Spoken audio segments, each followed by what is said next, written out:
Just at the tail end of a tournament here. If we were six-handed, I probably wouldn't open jacks under the gun, but four-handed, I think it's okay.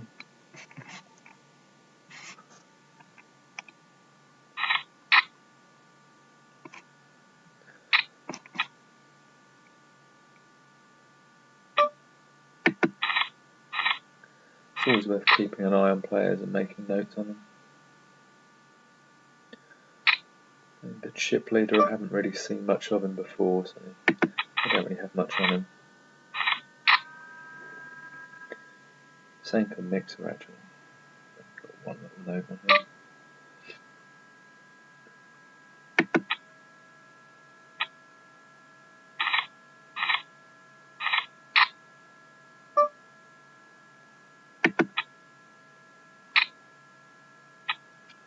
Some people might open sort of gut shot straight draws as a bluff in this game, but I think if you're doing that, you're bluffing way too often when you're drawing one card, because presumably you're then doing it with all your open-enders and all your flush draws, etc.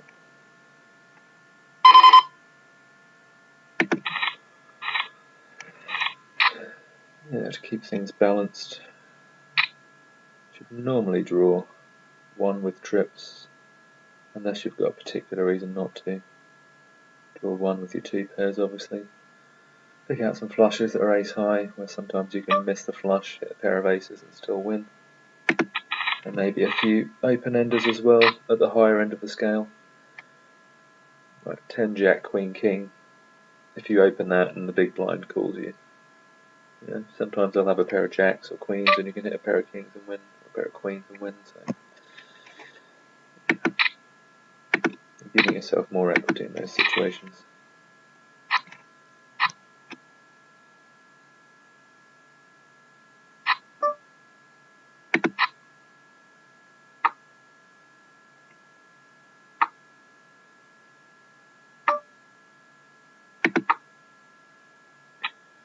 Wow. Didn't expect to win that.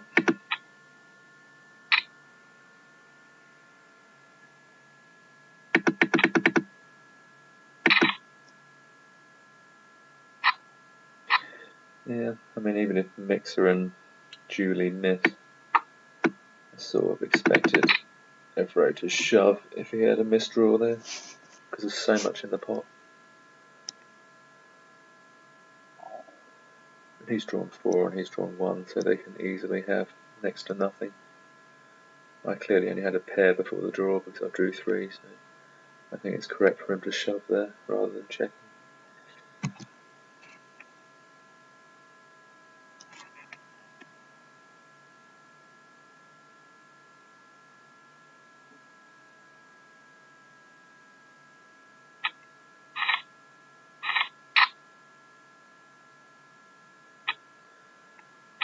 Well, this is interesting, I think. Okay, this now just becomes an easy shove. If he calls, I've got plenty of outs. 15.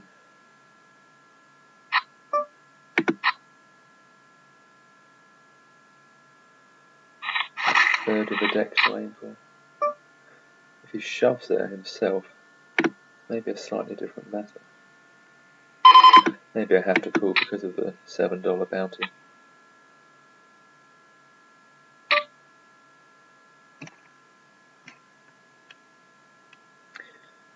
I think about 2.5 to 1.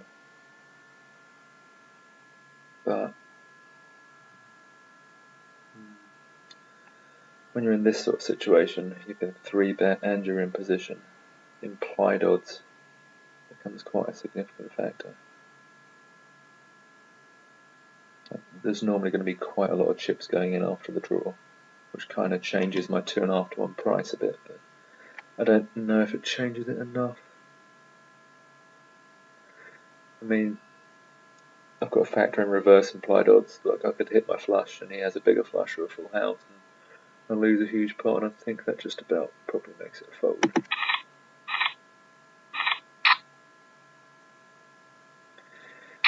I mean, I need another two lots of 2 lots of 18,000 to go in on average after the draw, pretty much, to make it profitable if my flush were to win 100% of the time when I hit it. And it doesn't win 100% of the time, and I don't know if the average is as much as 36,000 after the draw.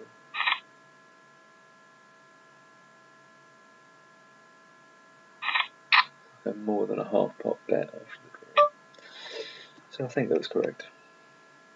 To fold.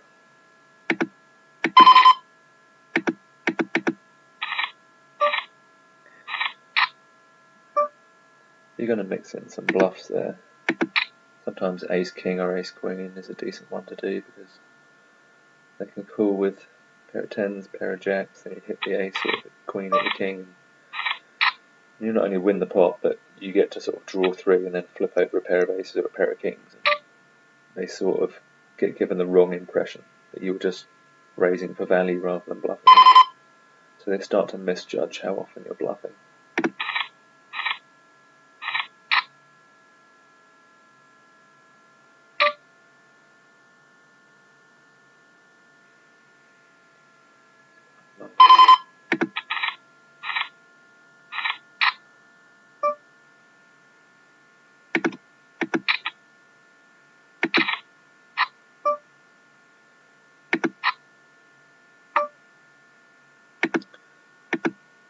A little bit big.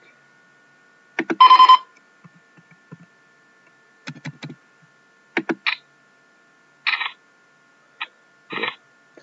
So I've got in my notes on him that earlier on he opened sort of 2x with an amount that had 9-9 on the end when he was fairly weak. And players sometimes do that so that a larger pile of chips appears on the table and it looks more imposing, and they've got more chance of making people fold, etc. So he understands that fact and does think that way, which is why I decided to go like a 19,999 amount, because I know that he in his mind associates that with weakness that wants people to fold. You've got more chance of getting called very wide by sort of doing that against him.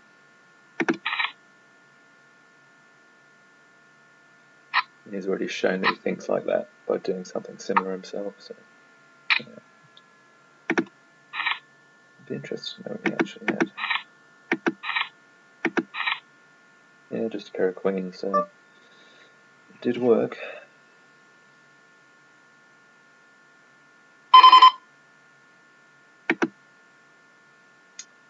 Could almost 3-bet here.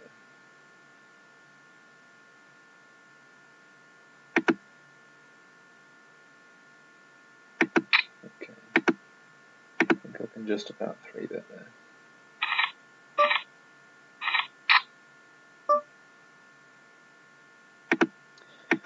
He opened like 3x a minute ago. And my note on him also says that he opens close to 2x with marginal hands. So aces is probably ahead there.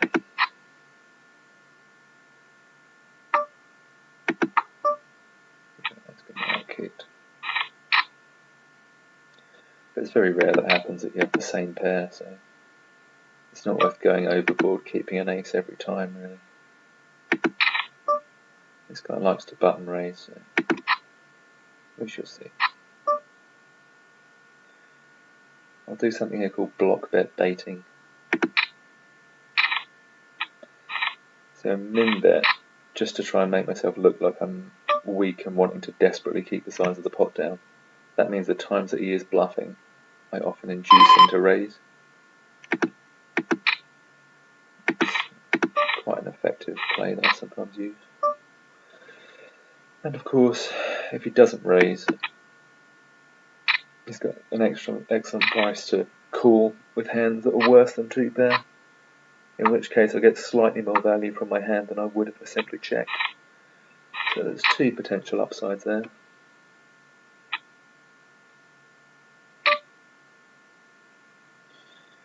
Okay, he limps.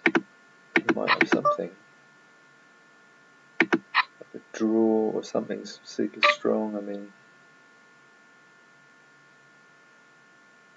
It's kind of hard to tell because I haven't seen him do it before. It's almost worth calling just to find out what sort of hand he limps with. I think he's probably got something strong. He was hoping I'd raise, but we'll see. Yeah. But it's nice to be able to add another note that says can limp 2 pairs. I mean, the amount of chips I lose there compared to my stack size is virtually nothing, really. And I think the information I gain by finding out is maybe even, worth more than that in the long run.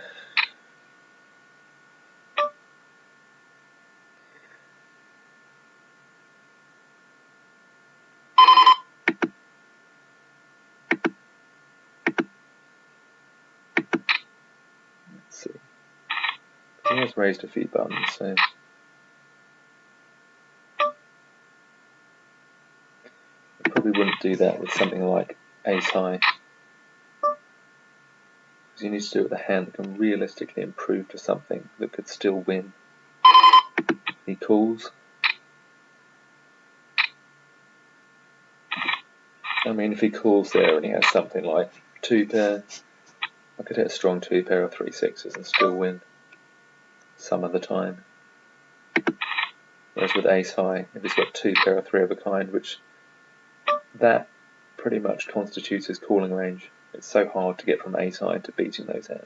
It really doesn't happen often, so if I'm going to pick a time to 3-bet, and that's probably the right time. Okay, he's 3-bet me the exact same size I 3-bet him. Quite funny. Maybe he's trying to send me a message.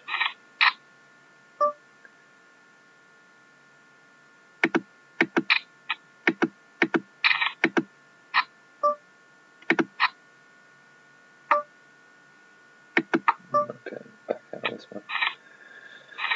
Okay, we know he's getting angry enough to be calling in the big blind with 8s now, so I'm going to adjust my opening ranges a bit. He's doing this sort of thing a lot as well, so let's look him up with 10s.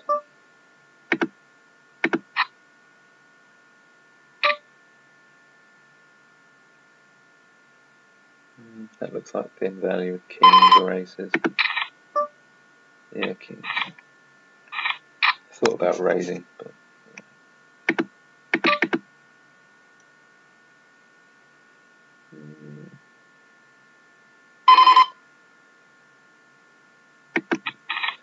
normally when people raise twice in a row like that, the second one's normally fairly strong.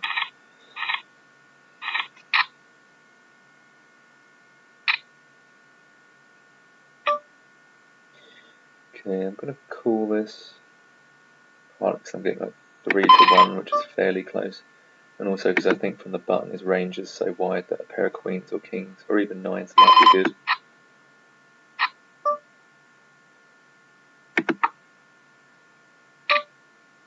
Wow, he goes full pot. He must have improved to something better than 2-pair then, I suppose. Either that or he's such a bad player that he thinks he needs to bet with a single pair there. And he really doesn't, because so often I'll have just a hand that's snap calling or snap folding. There's not really much middle ground.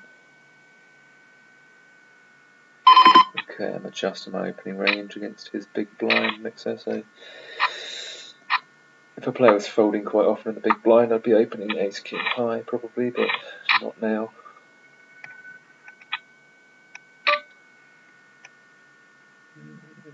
Okay, let's go 3x. See if we can make it look a bit like it. I want to just remember actually that he can limp with strong hands, can't he? So I've got to be a bit careful with that. Maybe I should go a bit smaller with my sizing in that situation, given that fact.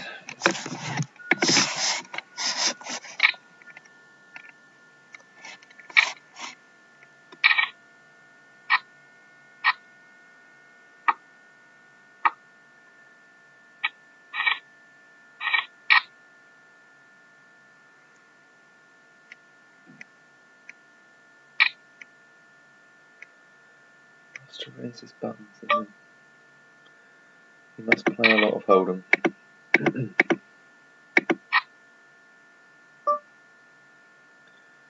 Okay, I'm just going to call this.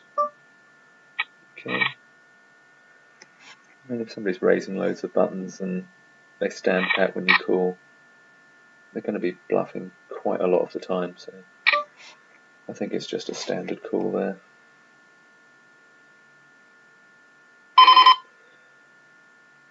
It's their way of trying to sort of really push the boat out and sort of force their bluff through. But very occasionally they will just have it, which is kind of a weird coincidence when they've been opening loads of buttons.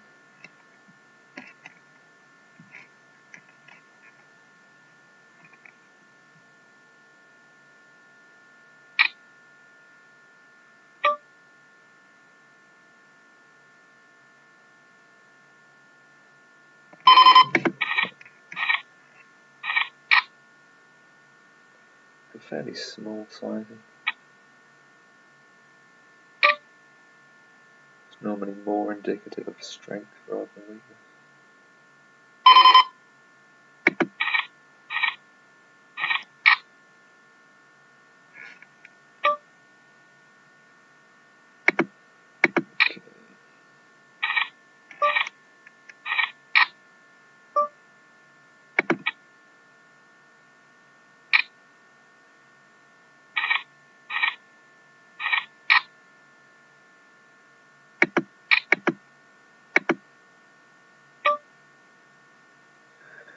He's still sort of raising pretty much every button. Makes it all the more kind of amazing that he turned up with a straight when he did last time. Yeah, it can happen. Okay, I sort of have to. I know he's calling me quite wide, but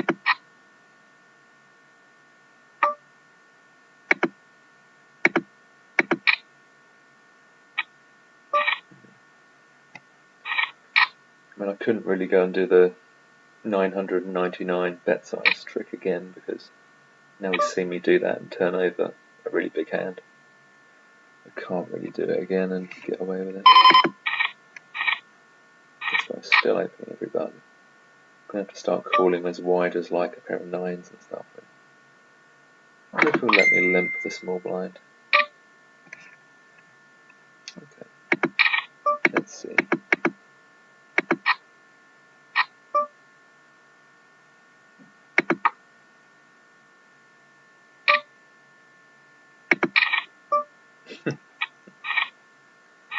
He just gets there. Which is pretty fortunate, seeing as he was being cooled down by a pair of tens.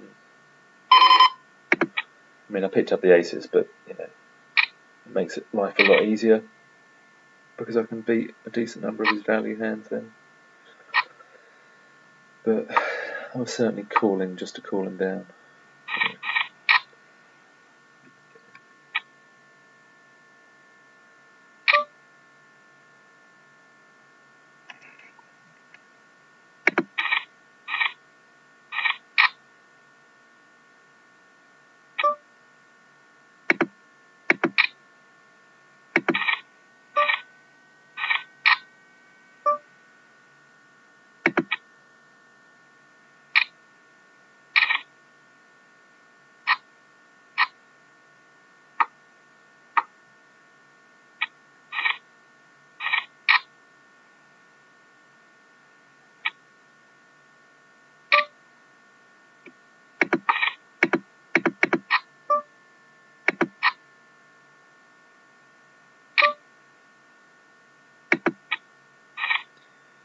Been a limp with strength, maybe, or maybe it's just a total bluff.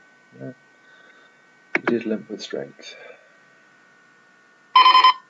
It's kind of useful to know. So I'm not going to be bluff raising him when he limps that often, because I know that. I've got it in the notes.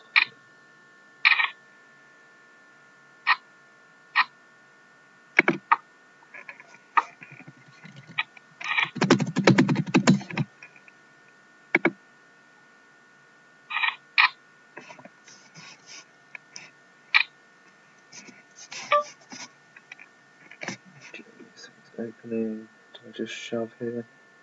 I think we can just call.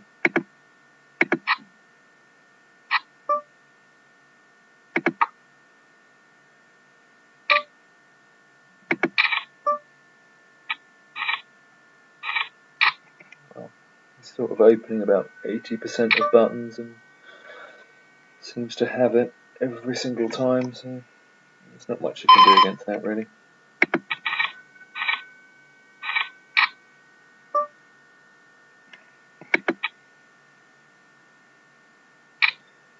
But you know, I mean, even if I finish third, I don't think I'd change the way that I played any of the hands. I think if I played the final table out again, I'd play it all the same, so there's no reason to give it a second thought.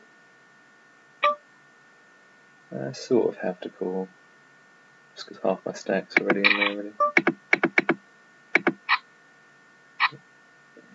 So that's that.